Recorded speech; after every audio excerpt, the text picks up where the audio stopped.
Viewers, आज पाकिस्तान की cricket के लिए बड़ा ही इम्पोर्टेंट और मैं समझता हूँ बड़ा ही खुश आइंद दिन है, क्योंकि आप देखें आज के दिन में पाकिस्तान के जो टॉप ऑर्डर के दो बैटर्स हैं वो दो डिफरेंट लीग्स में इस वक्त खेल रहे हैं। एक बाबर आजम जो कि बिग बैश लीग खेल रहे हैं जो ऑस्ट्रेलिया में खेली जा रही है, और दूसरी बांग्लादेश प्रीमियर लीग जो बांग्लादेश में खेली जा रही है, उसमें साहिबजादा फरहान खेल रहे हैं। दोनों ने आज अपनी टीम के लिए बड़ा इंपॉर्टेंट रोल प्ले किया, दोनों ने 50 स्कोर की। दोनों की 50s को अगर देखा जाए तो दोनों क्या खेलने का अंदाज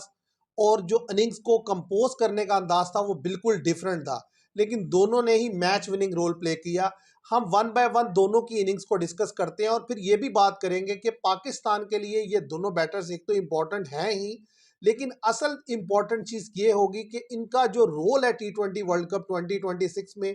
वो क्या होना चाहिए। और बाबर आजम ने जो इनिंग्स यहाँ खेली है, अगर इसी लेवल की या इसी पेस की इनिंग्स वो वर्ल्ड कप में पाकिस्तान की तरफ से खेलेंगे तो इसका क्या इम्पैक्ट आ सकता है। सबसे पहले अगर बात कर ली जाए बाबर आजम की इनिंग्स की, सिडनी सिक्सर्स की तरफ 168 उन्होंने चेस किया, जिसमें बाबर आजम ने 58 नॉट आउट इनिंग्स खेली 46 बॉल्स पर, 126 का उनका स्ट्राइक रेट रहा। इनिंग्स को अच्छे से कंपोज किया, एक एंड से दूसरे जो लड़के थे वो अपना स्ट्राइक रेट जो है वो लेकर चल रहे थे और बाबर आजम ने एंकर किया इनिंग्स को, और जिसकी बदौलत जो है सिडनी सिक्सर ये मैच जीतने में कामयाब हुई। जो इंपॉर्टेंट साइन थे वो ये था कि बाबर आजम ने अपनी इनिंग्स को कैरी किया और मैच को फिनिश किया, जो कि एक खुशाइन चीज़ है किसी भी प्लेयर के लिए। जो सबसे इंपॉर्टेंट चीज़ होती है वो ये होती है कि जब वो मैच में क्रीज पर टाइम स्पेंड करे तो फिर उस मैच को एंड तक लेकर जाए और फिनिश करे, और यहाँ पर ऐसा होता हुआ दिखाई दिया और बाबर आजम ने इसको फिनिश किया। देखिए, जब से Babar Azam big bash league के लिए गए हैं वहाँ पर सबके लिए जितने भी उनके फैन फॉलोअर्स हैं सबकी एक्सपेक्टेशंस उनसे बहुत ज़्यादा हैं। ये दूसरी उनकी इंपॉर्टेंट नॉक आया है, और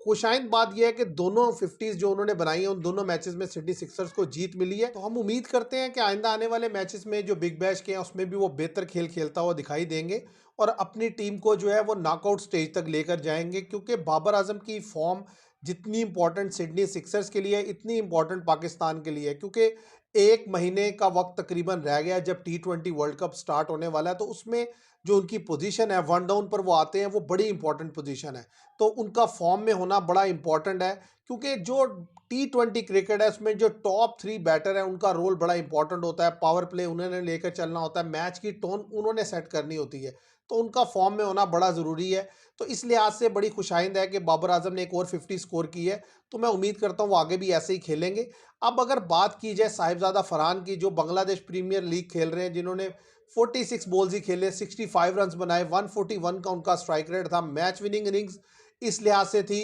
कि उन्होंने इतना रन बनाया जिस पर वो दूसरी टीम को बेशक उससे कम पर नहीं रोक सके, मैच टाई हुआ, लेकिन सुपर ओवर में फिर उनकी टीम जीत गई। और बड़ी अच्छी इनिंग्स थी, जिसे कहते हैं सही स्ट्राइक रेट से खेला, मैच को देखते हुए, सिचुएशन को देखते हुए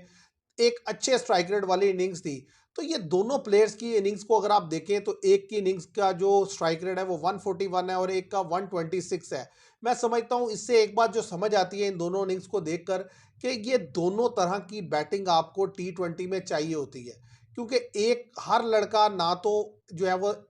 140 या 150 या इससे अबव के स्ट्राइक रेट से खेल सकता है, और ना ही ऐसे टीम आगे जा सकती है। देखिए, इंग्लैंड हमारे सामने एग्जाम्पल है। इंग्लैंड के पास जितने भी बैटर्स अवेलेबल है मैं समझता हूँ सभी 150 के स्ट्राइक रेट वाले हैं, लेकिन इंग्लैंड जो है उतना बेहतर परफॉर्म नहीं कर पा रहा, क्योंकि आपको कहीं ना कहीं मिडिल में ऐसे लड़के चाहिए होते हैं जो इनिंग्स को एंकर करें। अब पाकिस्तान की टीम को अगर देखा जाए तो मैं समझता हूँ कि बाबर आजम वो रोल प्ले कर सकते हैं जिस तरीके से आज उन्होंने सिडनी सिक्सर के लिए अपना रोल प्ले किया। लेकिन जो चीज़ यहाँ समझने की है वो ये है कि सिडनी सिक्सर के अगर आप दूसरे बैटर्स जो खेल रहे थे उनको देखें तो उनमें से हर बैटर का जो स्ट्राइक रेट था वो बाबर आजम से ज़्यादा था, और नीचे आकर जिस तरीके से जेएम डेविस ने गेम को फिनिश किया, 15 गेंदों पे 34 रन बनाए, तो उसने बिल्कुल ही जो है वो बाबर आजम से जो प्रेशर है वो रिलीज कर दिया था, और जिसकी वजह से वो सिडनी सिक्सर मैच जीतने में कामयाब हुआ। तो कहने की बात यह है कि बाबर आजम अगर इसी तरह का रोल पाकिस्तान की तरफ से प्ले करेंगे तो हमें भी चाहिए होगा कि हम सिचुएशन टू सिचुएशन अपनी बैटिंग को फ्लक्चुएट करें, क्योंकि ऐसा नहीं हो सकता कि दो ऐसे player at a time crease पर मौजूद हों जो दोनों ही स्लो खेलने वाले हों। वहां पर ही पाकिस्तान को नुकसान होता है, क्योंकि पाकिस्तान की अगर आप मिडिल ऑर्डर की बैटिंग देखें तो वन डाउन पर आप बाबर आजम को देखते हैं, टू डाउन पर सलमान अली आगा,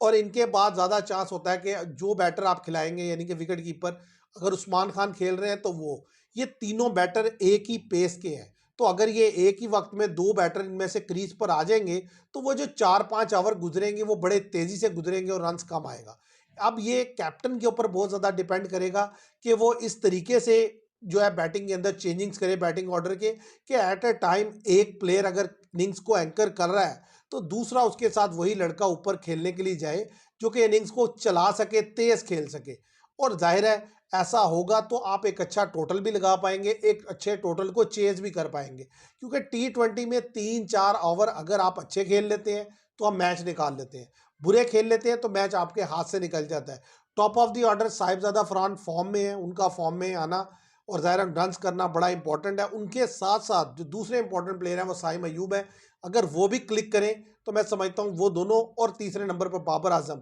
इन तीनों का रन्स करना पाकिस्तान के T20 वर्ल्ड कप में नॉकआउट स्टेज पर जाने के लिए बड़ा इंपॉर्टेंट होगा। क्योंकि आप देखें जिस तरह की कंडीशन है उसमें स्पिनर के लिए बड़ी हेल्प होने वाली है। तो साहिबजादा फरहान तो ज़ाहिर है बांग्लादेश में खेल रहे हैं, यहाँ पे स्पिन के अगेंस्ट खेल रहे हैं, उनको डेफिनेटली ये चीज़ पे ऑफ करेगी।